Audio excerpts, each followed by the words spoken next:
Red's in a fist fight. Red has acquired a weapon. Look at him. Oh, he gets grabbed. Oh no, Red! Hi, I'm Mushi and welcome to Animation vs Minecraft in real time, the parkour, where today I'm going to be breaking down all of the little details. Is there? I bit my tongue. Easter eggs and basically all the other little stuff here that aren't in the original episode. So if you don't know, a real time is you put together different episodes that you think are different perspectives of the same event.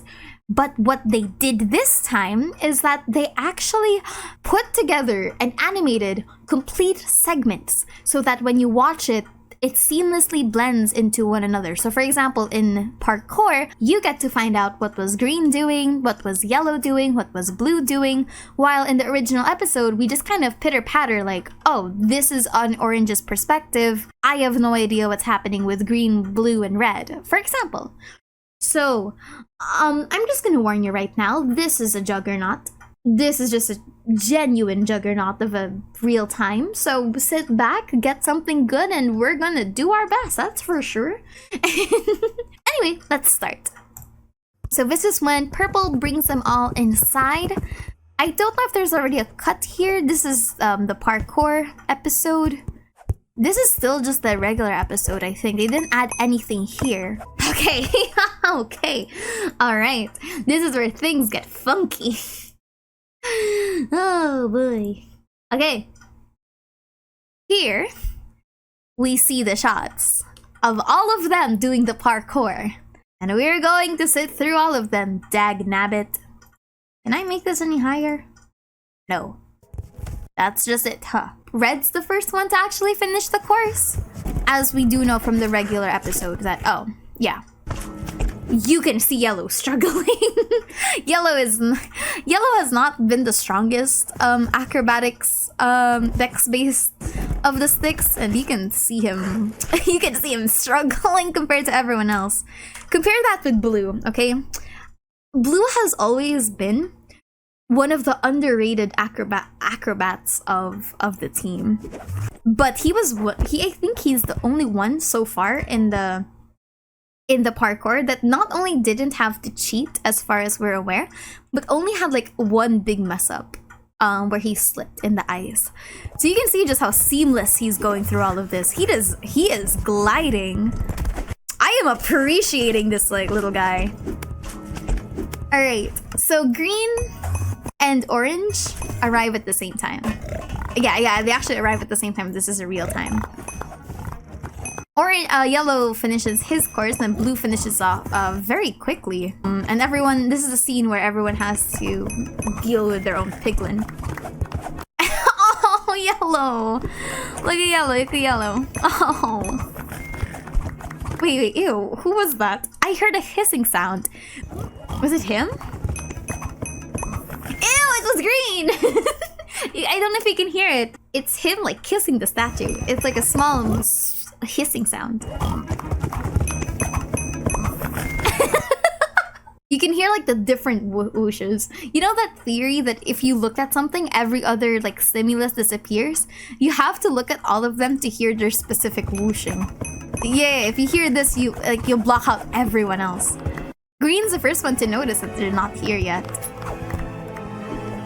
Oh. And then that's when they all start noticing. And this is where, oh, they simultaneously just walk towards him. Ah, that's cool. All right. Now we get to see each of their combats. And this is gonna be where my eyes start darting left and right and center.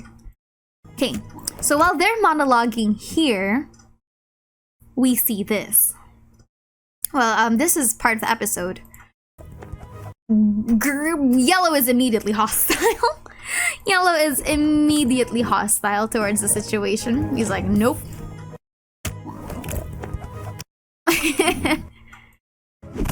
Green is at the very least like still negotiating. He's always been the face of the party whenever actually yeah, he's been the face of the party whenever Orange isn't there.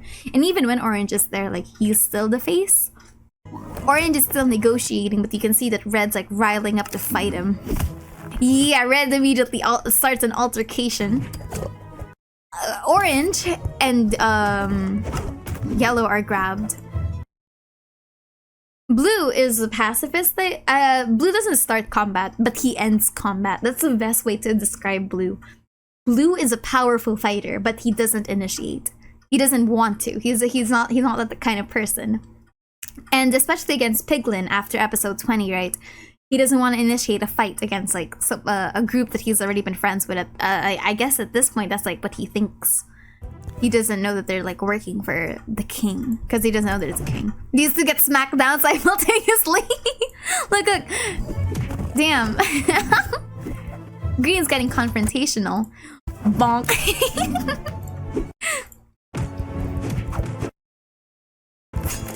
Yellow is struggling. Yellow, I think, is the one that puts up the least resistance. Well, he puts up the most resistance with the least power. Kind of indicative of like what his archetype is. Oh. These three start getting confrontational. Orange is the first one to pull out an entire weapon on the guy. The pig is very fast to react here. Red's getting ragdolled, and he has decided that he was going to bonk it. I think that's like super indicative of just the kind of character that Orange is. He is not opposed to murder. Like, he is a good person, but he is not opposed to killing is the word that I'm gonna use. Yellow is struggling. Like, if you don't want to get hurt, just don't look at yellow. Blue is still trying to negotiate here, like the peacemaker that he is. He's the one that stalls the most, I think, for this fight. Because these two are already fighting with weapons, and he's already also fighting with a weapon. I don't think Red has a weapon on him, does he? Whoa. Green pulls up the double swords. Starts bashing this guy in. Ooh. Watching Green is always, like, watching Green fight is so good because, like, he has the best rhythm. I don't know if I can say this, like, but fighting styles, fighting in general, has a lot of rhythm, especially in animation. Red's gearing up to kick this one.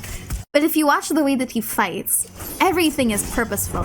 He blocks this, and then immediately goes for a counterattack with the sword in the top of his head. This is opposed to someone like Orange, for example, that only blocks if he has to block, and he doesn't interweave any sword strike after that. That's what I noticed, like, very differently between Green and Orange's fighting style. Especially since Orange never dual wields, or rather rarely dual wields. I don't want to say that, like, definitively, but he doesn't dual wield a lot. So his fighting style is very much like the way that Green fights is very similar to how you usually use one hand to block and then the other one immediately interweaves it with a weapon.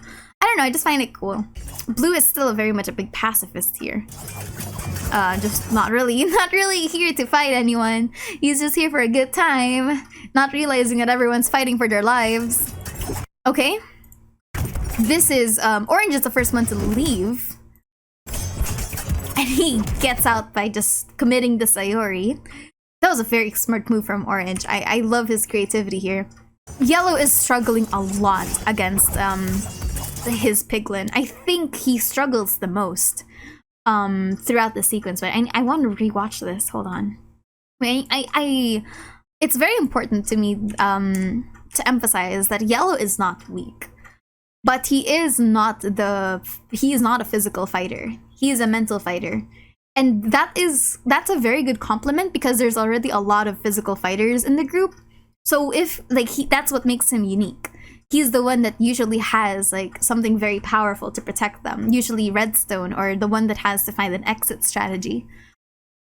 This is indicative though of his weaker side, that in a 1v1, he's not as, in a 1v1 without his tools, he's not as powerful. Compared to, like, how much bravado the other sticks up here have. He's not, he's kind of struggling. Yeah, he gets kicked here. You can hear this, as opposed to that, like, the slashing on the other side of the screen. Yeah, comparing that with someone like this one, someone like green, where you can just hear how fast he's moving, how much like they can differentiate fighting styles and characterizations like that from just Stickman, and you can see that he is ready to jump. Ooh. Red goes for a very brutal style of fighting, very similar to blue actually, and you'll see later. He doesn't rely on a weapon a lot, he relies on his body. Oh! Orange is already like on his way, running for it. And Green's the second one to jump, I think, yeah. Green's the second one to escape. This is, I think we see this in the episode where Blue's like just trying to get to the other side. Ooh, this is like another part of Orange's characterization that I really like. He's just a chill guy, but when he's pissed, he's pissed. He's very much like Blue. I think that's why they complement each other a lot. Yellow is putting up a fight, a very good fight, against his opponent here. Ooh, I love that block, but you can see he's like overpowered by a lot. He's getting grabbed no matter how good no matter how good his sword skills are. Wait, he gets out. Good for him. Oh, he falls. Bro, Yellow has been struggling in this fight. He is getting grabbed. We don't see this. We don't see this, by the way, in the real episode. We don't see just how much Yellow had to struggle in the parkour. Because he gets out like very cleanly. Like, he's already running on this one. He just... Oh, wait. Okay. Okay. Here's the one I want to appreciate. Remember how I said that Blue is like a very underrated fighter? This is one of those parts. He climbs underneath this guy, right? He jumps up monkey swings, gets grabbed, and he's like, okay, time to get fucking serious. He runs at him, grabs onto, kicks him, propels the statue at him. Look at this menace to society. Backflips. Oh my god. He does not struggle. That is clean. That's the thing, right? He could have done that a while ago. He had like an eternity, but he was just being very patient. And he was kind to, it was mercy that he was showing this guy. He got out super clean. Red's the one that's, oh, okay. Red's the first one in, but actually the last one out. He's the one that struggles the most trying to get out. So this is the scene that we already see them in. Okay. Alright. So this zooms out into where they are right now. You can see that Orange is very much ahead.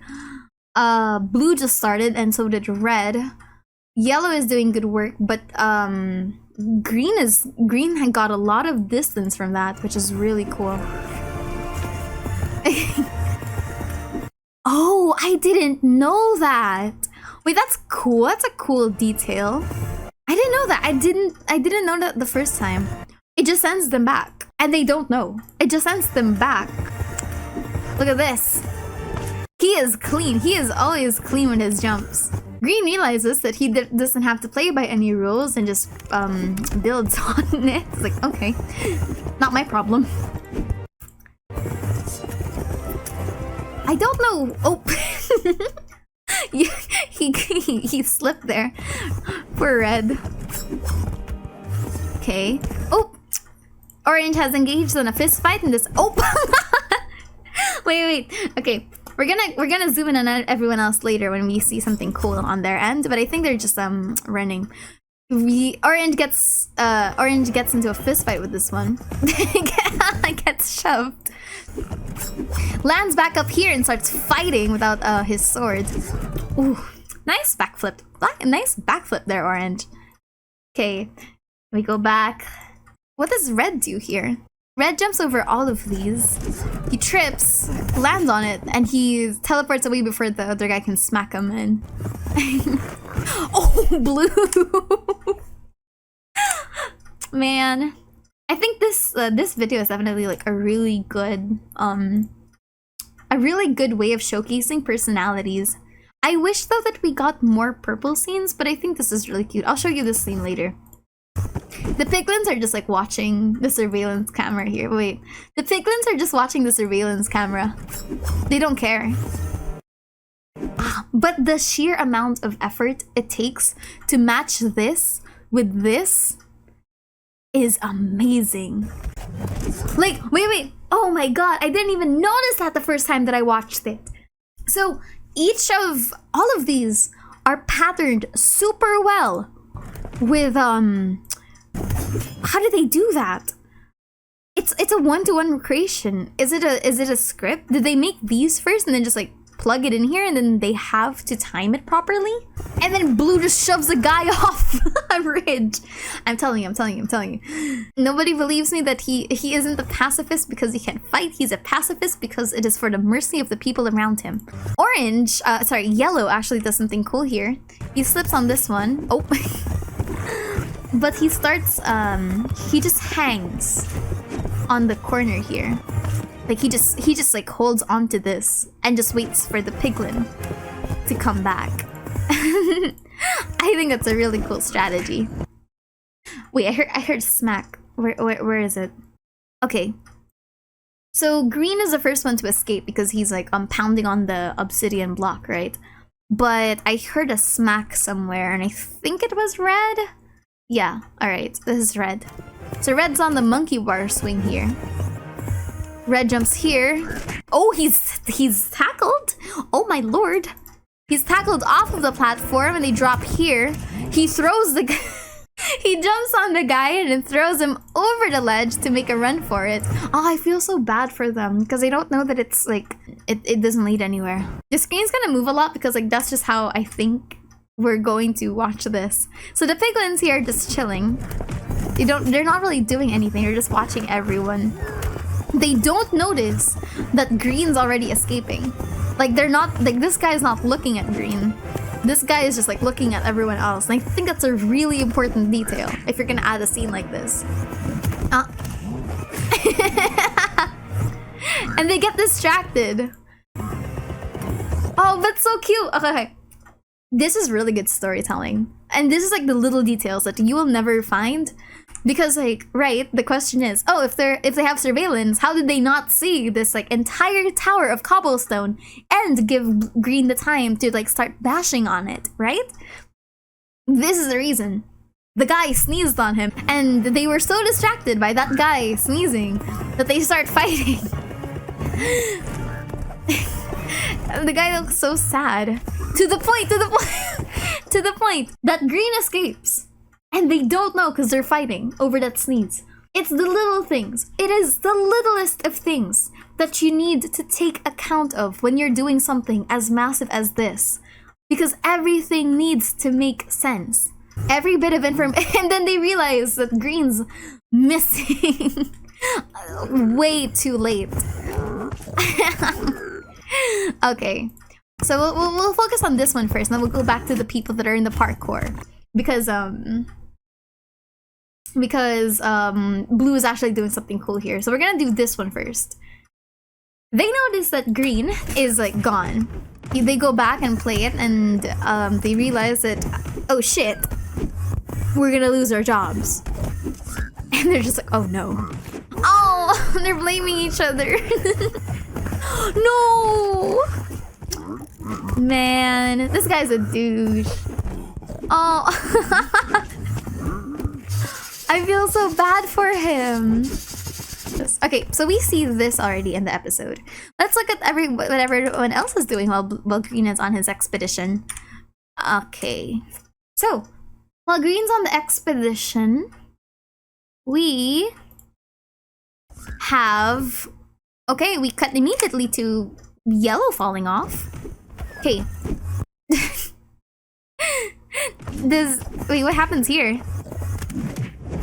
Oh! Blue makes an unfortunate landing and just like slips entirely off of the watermelon. I wish they would release this as full episodes, by the way. I really wish that they would just release this as full quality episodes. Like just like 22.1, 22.2 or something. Yellow tries to jump here, is grabbed by the leg and is pulled down. Oh. Orange like gods the guy to fight him. Wait, look at this. Orange like taunts him. Look at him, look at him. Come here, little piggy. Ooh, blue does the same tactic that yellow did a while ago. Where he gets here and then he realizes, he just jumps off. They animated this like it was a real episode, by the way. It is amazing. So I'm not actually sure which of these guys, what particular scene we're already in. Oh, it's this one. In the real episode, we're here. But there's like we see that they're still struggling, trying to get out. So green was the first one to break through the matrix box. That's cool. Where is red going? Red's like just trying to jump off. Wait, look at this. Did he accidentally just go backwards? I feel like he just like went backwards by accident. Look. Oh. Oh, he did that. Okay. Look at this dweeb. He was like he went through it the other way, and he didn't hold his momentum, so he just like flung off the other side. It's the little things. Like, oh my god, there is so much content in there. It is insane. It is insane how well they wrap up. Okay, so they start jumping off. They're in the bed part. And I think this is the part where yellow realizes that it's a block. Orange is doing something weird here. Wait, I'll show you. So orange like goes here, and then he jumps on this bed. And then he realizes that he loses the momentum of this bed. And he's just like, what is that? What does that mean? I'm not sure what that entails on why he's not able to jump. Like, it's not as springy. He's just like, oh, okay. Is it not a real bed? Did they notice that? Oh! Red's in a fist fight. Red has acquired a weapon. Look at him. Oh, he gets grabbed. Oh no, Red! Oh, Red. Oh, goodbye, Red. Red still has the axe on the other side. He grabs onto it and he escapes.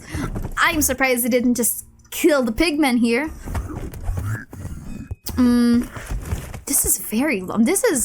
Which is fascinating because like they have to play this part out, by the way, like temporal wise. They need to play this entire sequence out because green is still doing this entire shtick. So they had not only to time it properly that this scene is done, it gives you perspective of just how long they've been stuck here. It feels so endless. It's longer than the episode gives it credit for. They survived this long, by the way. That's impressive. And we haven't even gotten to the part that Orange realizes the beacon or the command block for Yellow, because those are instantaneous ways of getting out. So Green still needs to fight Purple here, and he still needs to get caught by the King before any of them could actually escape, I think. So I'm curious. Oh! Blue springs all the way. Look at him. Look at him, look at him. He springs on a slime block here. Sorry you couldn't see it. Anyway. Oh, Orange is in an altercation. And he kicks it and the guy's just dead. Oh! Red has the weapon again! Look!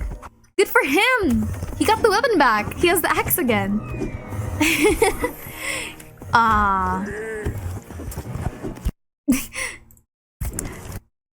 Yellow is constantly slipping. Like, he is fighting his own momentum against the ice. He is struggling.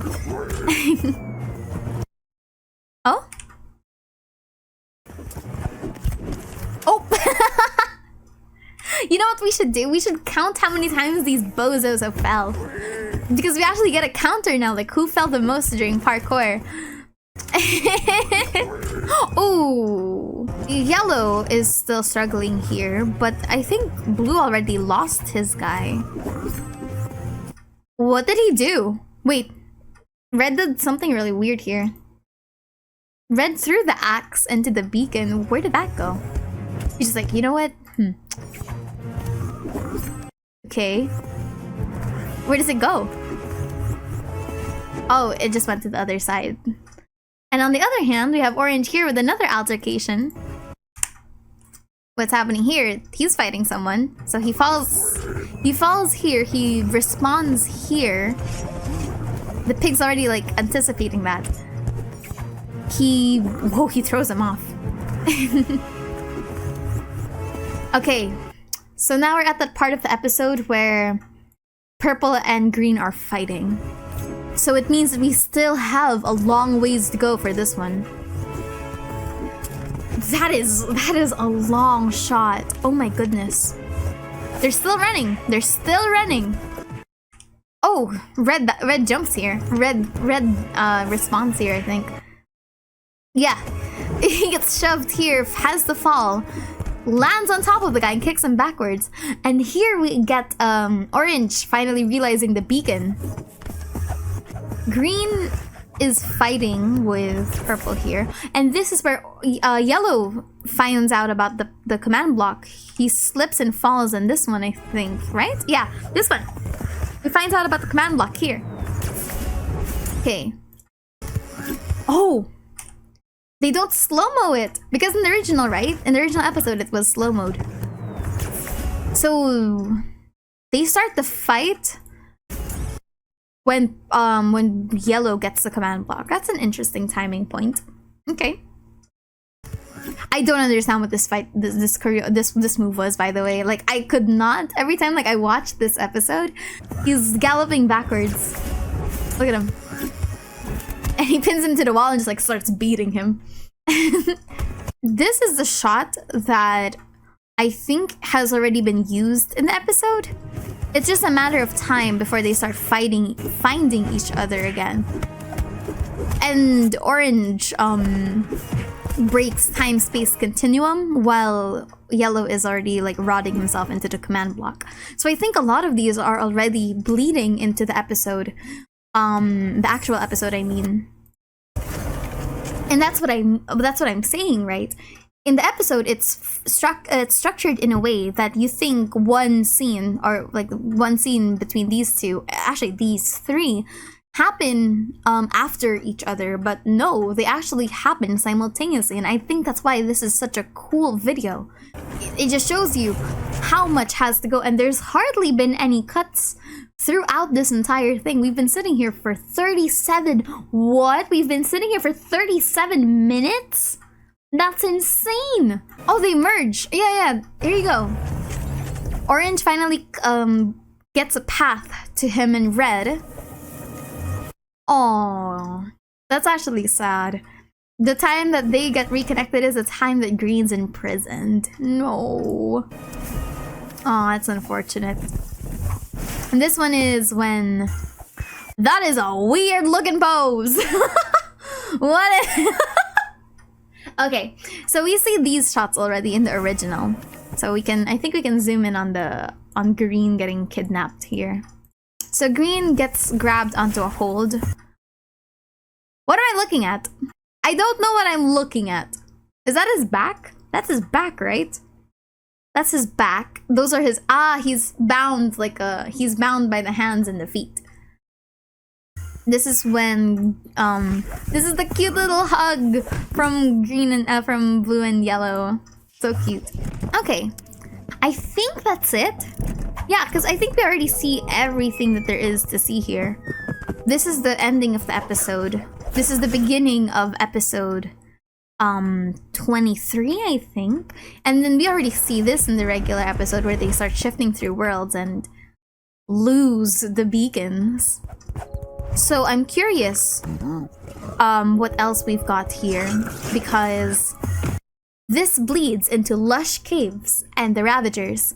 And another part of season 3 that is also pretty underrated is that it's structured in a way that is intentionally simultaneous. And again, it is very, very impressive that they're able to just do this, because this is not an easy feat by any means. So that's it, because the next episode is gonna be the Titan Ravagers and the Lush Caves, where we're gonna see we'll see Green kind of trapped in a cave somewhere, and we're gonna see Orange and Red going through the desert, as well as what Purple's doing during this time, I guess. So stay tuned for that when we start looking through it. This, I think, is the more technically impressive ones, in my opinions, next to the Witch, because I think everything else is already intentionally made to be put together. So a lot of the episodes already overlap with each other content-wise.